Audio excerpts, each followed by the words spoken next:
Reaksi Rikishi ke Jey Uso menang Royal Rumble.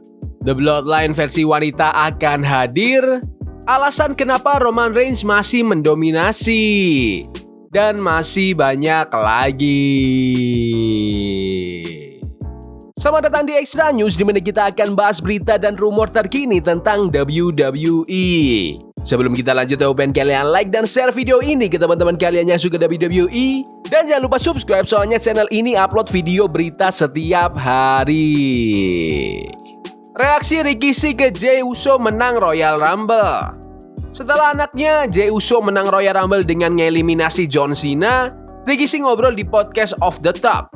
WWE Hall of Famer itu bilang kalau keluarganya udah ngerayain kemenangan Jey non-stop sejak Royal Rumble.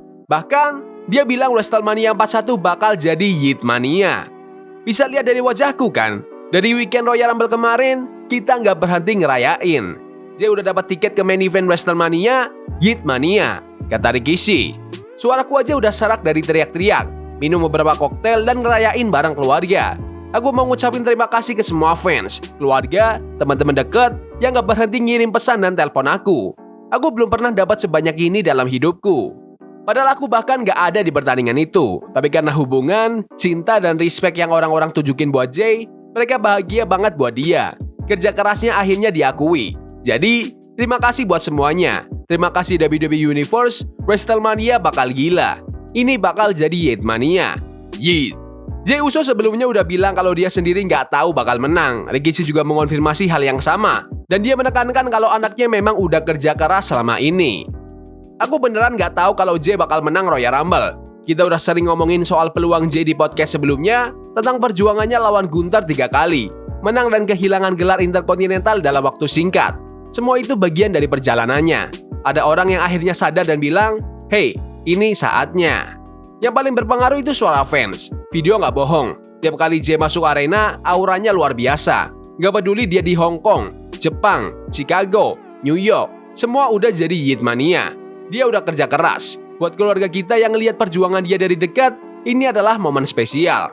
Terima kasih WWE. Terima kasih WWE Universe yang udah percaya sama Jey. Rikishi juga membandingkan kemenangan Jey Uso dengan pencapaian keluarga Fatu yang lainnya. Kayak dia sendiri yang menang Tag Team Championship lawan The Quebecers atau Yokozuna yang menang Royal Rumble di tahun 1993. Anak-anakku bukan tipe yang gampang nyerah. Aku selalu bilang ke mereka, kenali nilai dirimu, percaya diri dan waktumu bakal tiba. Terus kerja keras, terus usaha. Dan sekarang, hey Jey, kamu orangnya. Kamu bikin kita semua bangga. Fans juga pasti bangga. Aku merinding kalau ngomongin ini, padahal udah beberapa hari berlalu. Terakhir kali aku ngerasa kayak gini adalah pas aku dan Samu menang Tag Team Championship pertama kali lawan The Quebecers. Atau pas Yokozuna menang Royal Rumble dulu. Bertahun-tahun kemudian, sekarang tahun 2025, ada lagi anggota keluarga Fatu yang bakal main event WrestleMania. Jadi, satu hal yang bisa aku bilang, tanpa alkohol di dalam tubuhku, Tuhan yang ngatur. Tuhan yang ngatur, kata Rikishi. Menurut kalian, apakah Rikishi itu faktor kuat atas kemenangan Jey Uso? Komen di bawah. The Bloodline versi wanita akan hadir. Superstar SmackDown Nia Jax baru-baru ini berbicara dengan Joey Carney di The Angle Podcast. Saat ditanya kenapa dirinya, Naomi dan Tamina tidak terlibat dalam storyline The Bloodline, Nia mengatakan bahwa para pria dalam The Bloodline sedang fokus pada cerita mereka sendiri. Tapi dia tidak menutup kemungkinan untuk membentuk versi The Bloodline wanita di masa depan. Well, menurutku para pria di Bloodline sudah melakukan pekerjaan yang luar biasa, kata Nia Jax. Dan aku sangat menghargai fans yang ingin melihat kami terlibat. Karena ini memang storyline terbesar di WWE, bahkan di seluruh dunia hiburan gulat. Tapi mereka punya jalan mereka sendiri, dan kami juga punya jalur kami sendiri. Kami membangun jalan kami sendiri. Mungkin suatu hari nanti kita bisa membentuk Bloodline versi wanita. Aku suka bertarung dengan Naomi, tapi aku juga nggak keberatan buat kerjasama dengannya suatu hari nanti. Dan kalau Tamina ingin datang dan mulai menghajar orang-orang, kami siap juga. Tapi untuk saat ini, kami menikmati apa yang kami lakukan sendiri. Menurut kalian, apakah WWE perlu membuat The Bloodline versi wanita? Komen di bawah. Alasan kenapa Roman Reigns masih mendominasi.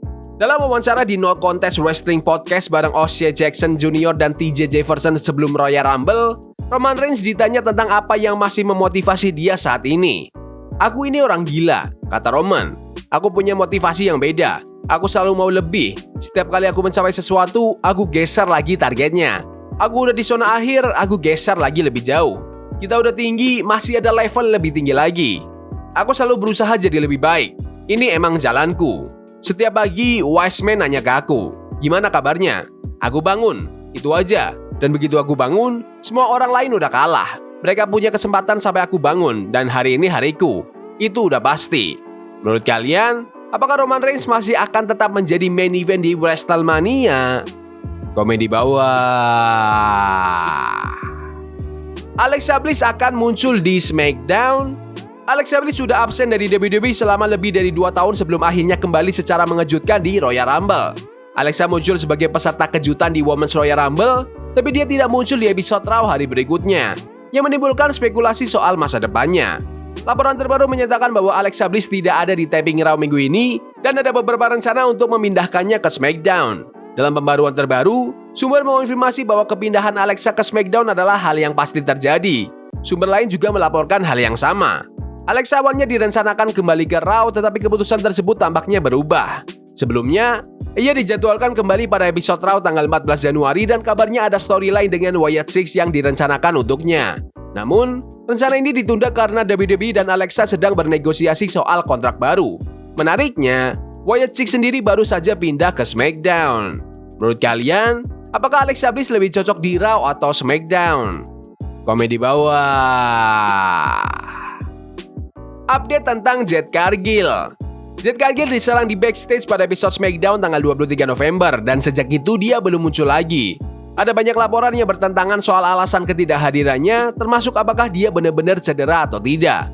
Ada laporan terbaru yang mengangkat laporan sebelumnya bahwa Jade Cargill sedang berlatih di WWE Performance Center, dan WWE percaya dia akan kembali ke program sebelum WrestleMania 41. Menurut sumber WWE, Cargill aktif berlatih dan berusaha untuk segera mendapatkan izin bertanding. Namun, sampai sekarang belum ada informasi jelas tentang cedera yang dialaminya. Karena cedera ini, Jade Cargill akhirnya digantikan dalam timnya dengan Bianca Belair. Sekarang, Bianca dan Naomi adalah juara WWE Women's Tag Team. Menurut kalian, siapa nih yang akan Jade Cargill hajar ketika dia kembali? Komen di bawah. Pendapat LA Knight ke artis yang masuk ring WWE. Superstar SmackDown, LA Knight baru-baru ini jadi bintang tamu di Battleground Podcast. Saat ditanya tentang pendapatnya soal selebriti yang terjun ke dunia gulat profesional, LA memberikan pandangannya secara jujur. Sebenarnya tergantung sih, kata LA Knight. Menurutku, kita harus pilih-pilih siapa yang bisa masuk dan terlibat secara fisik di ring. Karena nggak semua orang punya bakat atletik. Kalau kamu ke sekolah gulat manapun, bakal banyak yang nggak berbakat dan kamu bakal mikir, kenapa kamu kira bisa ngelakuin ini? Kenapa kamu ada di sini? Kamu bahkan nggak punya tulang atletik sedikit pun. Nggak semua orang bisa jadi pegulat. Itu satu hal yang aku kurang suka dari banyaknya selebriti yang masuk ke dunia gulat. Ini bikin orang berpikir siapa aja bisa jadi pegulat. Padahal enggak. Cuma sedikit orang yang bisa ngelakuin ini dengan baik. Tapi aku kasih kredit ke Logan Paul. Dia atlet gila yang bisa ngelakuin banyak hal yang bahkan aku nggak berani coba. Di sisi lain, dia juga bisa nyatuin semuanya dengan baik. Kamu juga nyebut Bad Bunny. Kalau emang dia udah suka ini dari kecil, mungkin ada kesempatan. Tapi intinya, kamu tetap harus punya bakat. Kamu harus punya fisik dan atletisme yang mendukung. Kalau kamu punya itu semua, ya silakan aja. Tapi kamu juga harus realistis sama diri sendiri. Dua orang tadi, Logan Paul dan Bad Bunny, berhasil karena mereka punya bakat. Tapi ada juga contoh yang kurang pas. Gak ada maksud ngehina, tapi Snooki misalnya. Aku ngerti kenapa dia dibawa ke WWE. Itu soal cross promotion. Tapi ya, gak semua orang cocok buat ada di ring, kata LA Knight. Walaupun LA Knight punya pendapat kayak gitu, sepertinya WWE gak bakal berhenti melibatkan selebriti. Contohnya, klip pas Bron Breakker nge-spear Ice Speed di Royal Rumble kemarin jadi video Royal Rumble paling banyak ditonton di media sosial WWE dengan lebih dari 300 juta views dalam waktu kurang dari 24 jam. Menurut kalian, selebriti mana lagi nih yang harus ke WWE? Komen di bawah. Tyler Bates siap kembali ke ring lagi. Mantan juara NXT United Kingdom, Tyler Bates sudah absen dari ring sejak bulan Juli. Dia menjalani operasi setelah mengalami cedera serius, yaitu robekan pada otot pektoral kirinya dan tendon yang terlepas dari tulang. Pada bulan Januari, ada laporan yang menyatakan bahwa Tyler Bates sudah hampir siap untuk kembali dari cederanya. Dalam pembaruan terbaru, sumber melaporkan bahwa Bates telah mendapatkan izin bertanding dan diperkirakan akan kembali ke Raw dalam beberapa minggu ke depan. Sebelum cederanya, Bates sering berduet dengan Pete Dunne. selama Pete absen dan lebih sering tampil sebagai pegulat tunggal. Menurut kalian, apakah Tyler Bate perlu berkarir solo atau kembali bersama dengan Pete? Dan komen di bawah. Yaudah gitu aja video berita hari ini. Jangan lupa like dan subscribe ke channel ini karena aku pengen 9.000 subscriber di bulan ini. Tolong bantu. Yes boy, see you. Love is a game we play incognito. Forbidden fire on Nico. Burning for love we can hold. I wish we were